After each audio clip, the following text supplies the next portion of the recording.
Now that we're familiar with TCP versus UDP and we understand the use of ports, we need to take a couple of minutes to talk about a topic that is sometimes overlooked: the 5-tuple.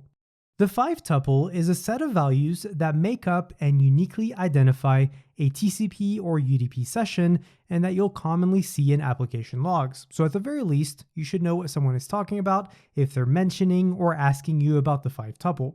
And it's made up of the following values. You have the source IP, the source port, the destination IP, destination port, and then finally the protocol, which is usually TCP or UDP.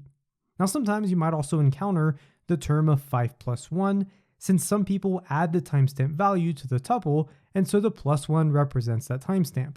And if we were to extract the 5-tuple from traffic logs, you might see it represented a little bit like this.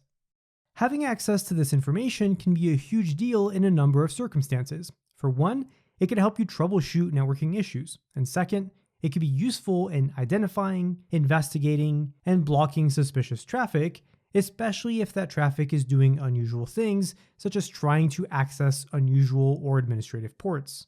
Now, while you or your organization may have automated tools that handle this most of the time, you'll likely need to manually pull up logs just from time to time, and you can use this information to analyze the flow of traffic.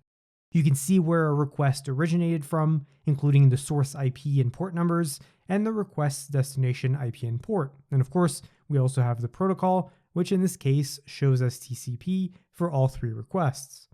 And now when someone asks you what the 5-tuple is, you'll be able to answer, but more importantly, you understand how this data can be used and applied. And to reinforce our learning, go ahead and complete this lesson, and in the next, we'll walk through a quick lab of how we can pull up this kind of information on our own computers to see what requests are being made and analyze those requests.